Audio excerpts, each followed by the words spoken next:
ओम शांति। 14 नवंबर 2025। बाप दादा के मधुर महावाक्य। मीठे बच्चे, ऊंचते ऊंच पद पाना है तो याद की यात्रा में मस्त रहो। यही है रूहानी फांसी, बुद्धि अपने घर में लटकी रहे।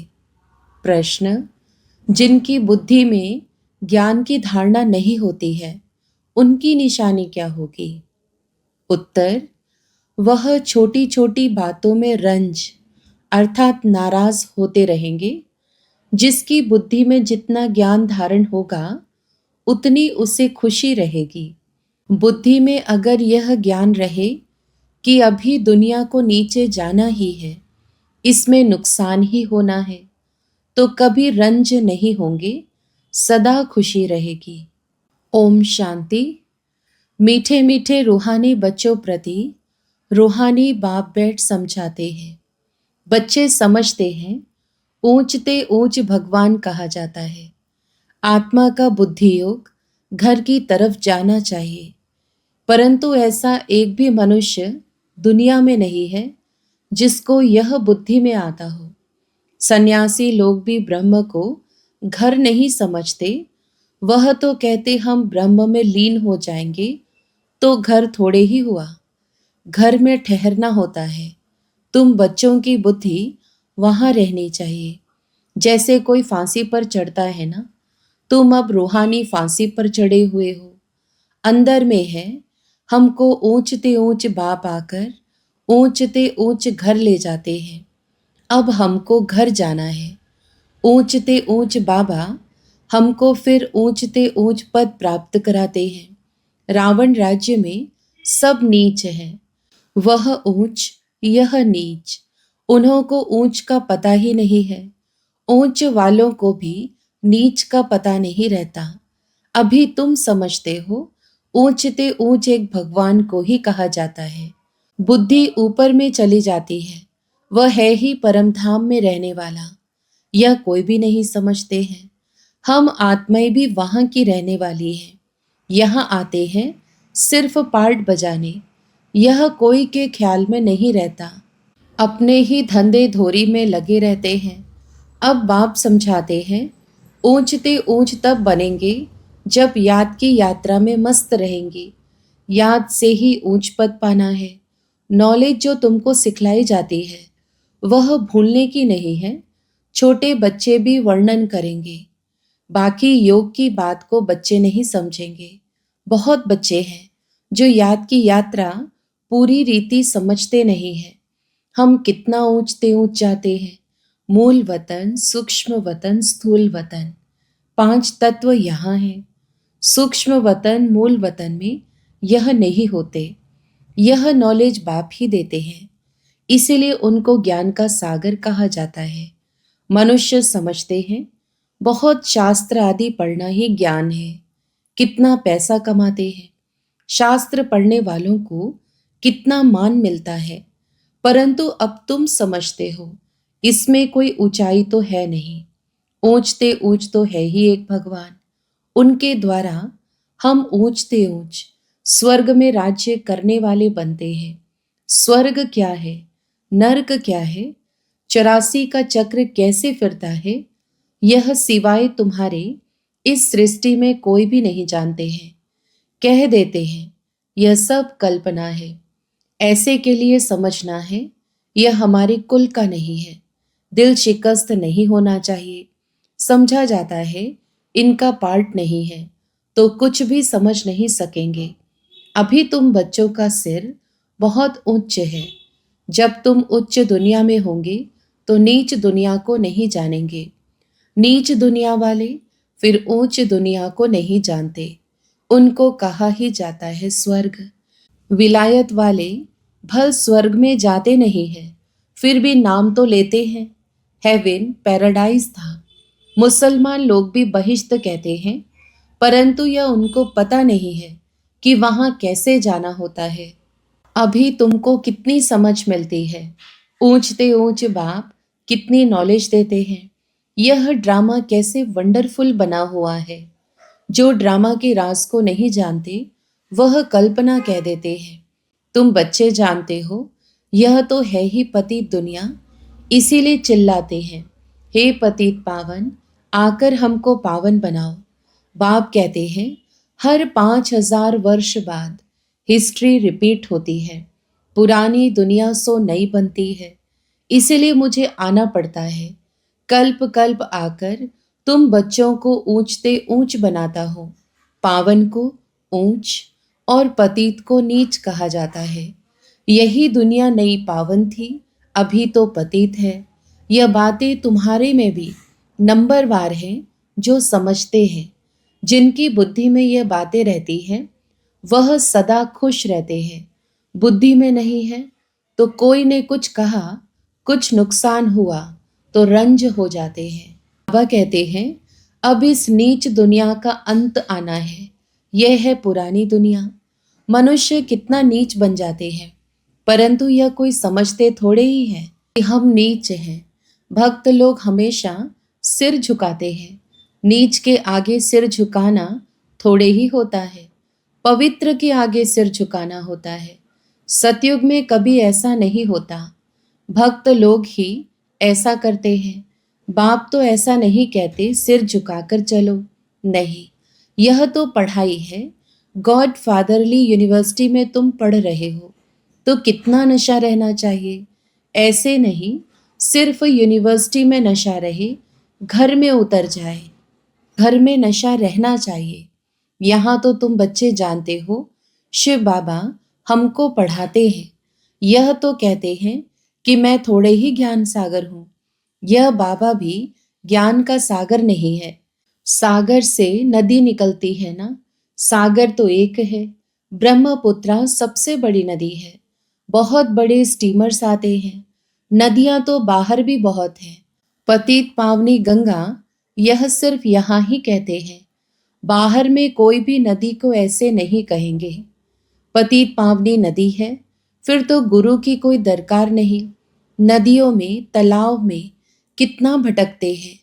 कहाँ तो तालाब ऐसे गंदे होते हैं, बात मत पूछो। उसकी मिट्टी उठाकर रगड़ते रहते हैं। अब बुद्धि में आया है यह सब नीचे उतरने के रास्ते हैं। वो लोग कितना प्रेम से जाते हैं। अब तुम समझते हो कि इस ज्ञान से हमारी आंखें ही खुल गई। तुम्हारी ज्ञान की तीसरी आंख खुली है। आत्मा को तीसरा नेत्र मिलता है, इसीलिए त्रिकालदर्शी कहते हैं। तीनों कालों का ज्ञान आत्मा में है। आत्मा तो बिंदी है, उसमें नेत्र कैसे होगा। यह सब समझने की बातें हैं। ज्ञान के तीसरे नेत्र से तुम त्रिकालदर्शी त्रिलोकी नाथ बनते हो। नास्तिक से आस्तिक बन जाते हो। आगे तुम रचयिता और रचना के आदि मध्य अंत को नहीं जानते थे। अभी बाप द्वारा रचना के आदि मध्य अंत को जानने से तुमको वर्षा मिल रहा है। यह नॉलेज है ना। हिस्ट्री ज्योग्राफी भी है, हिसाब किताब है ना। अच्छा, तीखा बच्चा हो तो हिसाब करे हम कितने जन्म लेते हैं, इस हिसाब से और धर्म वालों के कितने जन्म होंगे। परंतु बाप कहते हैं, इन सब बातों में जास्ती माथा मारने की दरकार नहीं है। टाइम वेस्ट हो जाएगा। यह तो सब भूलना है। यह सुनाने की दरकार नहीं। तुम तो रचता बाप की पहचान देते हो जिसको कोई जानते नहीं। शिव बाबा भारत में ही आते हैं, जरूर कुछ करके जाते हैं, तब तो जयंती मनाते हैं ना। गांधी अथवा कोई साधु आदि होकर गए हैं, उन्हों के स्टैम्प बनाते रहते हैं। फैमिली प्लानिंग की स्टैम्प बनाते हैं। अभी तुमको तो नशा है। हम तो पांडव गवर्नमेंट है, ऑलमाइटी बाबा की गवर्नमेंट है। तुम्हारा यह कोर्ट ऑफ आर्म्स है और कोई इस कोर्ट ऑफ आर्म्स को जानते ही नहीं। तुम समझते हो कि विनाश काले प्रीत बुद्धि हमारी ही है। बाप को हम बहुत याद करते हैं।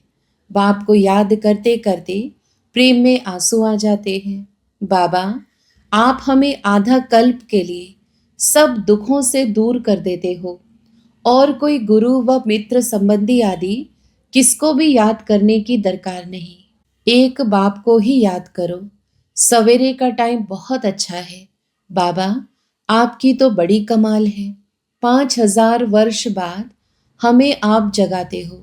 सभी मनुष्य मात्र कुंभकर्ण की आसुरी नींद में सोए हुए हैं, अर्थात अज्ञान अंधेरे में है। अभी तुम समझते हो भारत का प्राचीन योग तो यह है। बाकी जो भी इतने हठ योग आदि सिखलाते हैं वह सभी हैं एक्सरसाइज, शरीर को तंदुरुस्त रखने के लिए। अभी तुम्हारी बुद्धि में सारा ज्ञान है तो खुशी रहती है।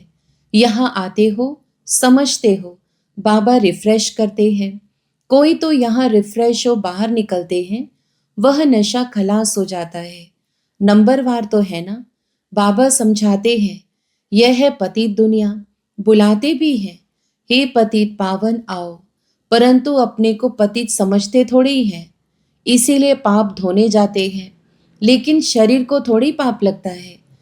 बाप तो आकर तुम्हें पावन बनाते हैं और कहते हैं मामेकम याद करो तो तुम्हारे विकर्म विनाश होंगे। यह ज्ञान अभी तुमको मिला है। भारत स्वर्ग था, अभी नर्क है। तुम बच्चे तो अभी संगम पर हो। कोई विकार में गिरते हैं तो फेल होते हैं, तो जैसे नर्क में जाकर गिर पड़ते हैं, 5 मंजिल से गिर पड़ते हैं, फिर 100 गुना सजा खानी पड़ती है। तो बाप समझाते हैं कि भारत कितना ऊंच था, अब कितना नीच है। अब तुम कितना समझदार बनते हो, मनुष्य तो कितने बेसमझ हैं। बाबा तुमको यहाँ कितना नशा चढ़ाते हैं, फिर बाहर निकलने से नशा कम हो जाता है, खुशी उड़ जाती है। स्टूडेंट कोई बड़ा इम्तिहान पास करते हैं तो कभी नशा कम होता है क्या? पढ़कर पास होते हैं, फिर क्या क्या बन जाते हैं। अभी देखो दुनिया का क्या हाल है। तुमको ऊंचते ऊंच बाप आकर पढ़ाते हैं, सो भी है निराकार। तुम आत्माएं भी निराकार हो, यहाँ पार्ट बजाने आई हो। यह ड्रामा का राज बाप ही आकर समझाते हैं। इस सृष्टि चक्र को ड्रामा भी कहा जाता है। उस नाटक में तो कोई बीमार पड़ते हैं तो निकल जाते हैं। यह है बेहद का नाटक। यथार्थ रीति तुम बच्चों की बुद्धि में है। तुम जानते हो हम यहाँ पार्ट बजाने लिए आते हैं। हम बेहद के एक्टर्स हैं, यहाँ शरीर लेकर पार्ट बजाते हैं। बाबा आया हुआ है, यह सब बुद्धि में होना चाहिए। बेहद का ड्रामा कितना बुद्धि में रहना चाहिए। बेहद विश्व की बादशाही मिलती है तो उसके लिए पुरुषार्थ भी ऐसा अच्छा करना चाहिए ना। गृहस्थ व्यवहार में भी भल रहो, परंतु पवित्र बनो। विलायत में ऐसे बहुत हैं, जब बूढ़े होते हैं तो फिर कंपेनियनशिप के लिए शादी करते हैं, संभालने के लिए फिर विल करते हैं। कुछ उनको, कुछ चैरिटी को विकार की बात नहीं रहती है। आशिक माशूक भी विकार के लिए फिदा नहीं होते हैं, जिस्म का सिर्फ प्यार रहता है। तुम हो रूहानी आशिक, एक माशूक को याद करते हो। सब आशिकों का एक माशूक है, सभी एक को ही याद करते हैं। वह कितना शोभनिक है। आत्मा गोरी है ना, वह है एवर गोरा। तुम तो सांवरे बन गए हो, तुमको वह सांवरे से गोरा बनाते हैं। यह तुम जानते हो कि बाप हमें गोरा बनाते हैं। यहाँ बहुत हैं जो पता नहीं किस किस ख्यालात में बैठे रहते हैं। स्कूल में ऐसे होता है, बैठे बैठे कहाँ बुद्धि बाइस्कोप तरफ, दोस्तों आदि तरफ चली जाती है। सत्संग में भी ऐसे होता है, यहाँ भी ऐसे हैं। बुद्धि में नहीं बैठता तो नशा ही नहीं चढ़ता, धारणा ही नहीं होती जो औरों को कराए। बहुत बच्चियां आती हैं जिनकी दिल होती है सर्विस में कहाँ लग जाए, परंतु छोटे छोटे बच्चे हैं। बाबा कहते हैं बच्चों को संभालने के लिए कोई माई को रख दो, यह तो बहुतों का कल्याण करेगी। होशियार है तो क्यों नहीं रूहानी सर्विस में लग जाए। 5-6 बच्चों को संभालने के लिए कोई माई को रख दो। इन माताओं की अब बारी है ना। नशा बहुत रहना चाहिए, आगे होगा। पुरुष देखेंगे कि हमारी स्त्री ने तो सन्यासियों को भी जीत लिया है। यह माताएं लौकिक पारलौकिक का नाम बाला करके दिखाएंगी। अच्छा, मीठे मीठे सिकीलदे बच्चों प्रति माता पिता बाप दादा का याद प्यार और गुड मॉर्निंग। रूहानी बाप की रूहानी बच्चों को नमस्ते। हम रूहानी बच्चों की भी रूहानी माता पिता बाप दादा को याद प्यार, गुड मॉर्निंग और नमस्ते। धारणा के लिए मुख्य सार। पहला, तुम्हें बुद्धि से सब कुछ भूलना है। जिन बातों में टाइम वेस्ट होता है वह सुनने सुनाने की दरकार नहीं है। दूसरा, पढ़ाई के समय बुद्धि योग एक बाप से लगा रहे। कहाँ भी बुद्धि भटकनी नहीं चाहिए। निराकार बाप हमें पढ़ा रहे हैं, इस नशे में रहना है। वरदान, अपनी महानता और महिमा को जानने वाले सर्व आत्माओं में श्रेष्ठ विश्व द्वारा पूजनीय भव। विस्तार, हर एक ब्राह्मण बच्चा वर्तमान समय विश्व की सर्व आत्माओं में श्रेष्ठ है और भविष्य में विश्व द्वारा पूजनीय है। नंबरवार होते हुए भी लास्ट नंबर का मड़का भी विश्व के आगे महान है। आज तक भक्त आत्माएं लास्ट नंबर के मड़के को भी आंखों पर रखती है, क्योंकि सभी बच्चे बाप दादा के नैनों के तारे हैं, नूरे रत्न है। जिसने एक बार भी मन से सच्चे दिल से अपने को बाप का बच्चा निश्चय किया, डायरेक्ट बाप का बच्चा बना, उसे महान व पूजनीय बनने की लॉटरी व वरदान मिल ही जाता है। स्लोगन, स्थिति सदा खजानों से संपन्न और संतुष्ट रहे तो परिस्थितियां बदल जाएंगी। अव्यक्त इशारे, अशरीरी व विदेही स्थिति का अभ्यास बढ़ाओ। बाप दादा अचानक डायरेक्शन दे कि इस शरीर रूपी घर को छोड़, देह अभिमान की स्थिति को छोड़ देही अभिमानी बन जाओ।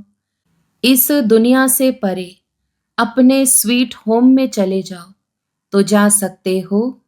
युद्ध स्थल में युद्ध करते करते समय तो नहीं बिता देंगे। अशरीरी बनने में अगर युद्ध करने में ही समय लग गया तो अंतिम पेपर में मार्क्स व डिवीजन कौन सा आएगा। अच्छा, ओम शांति।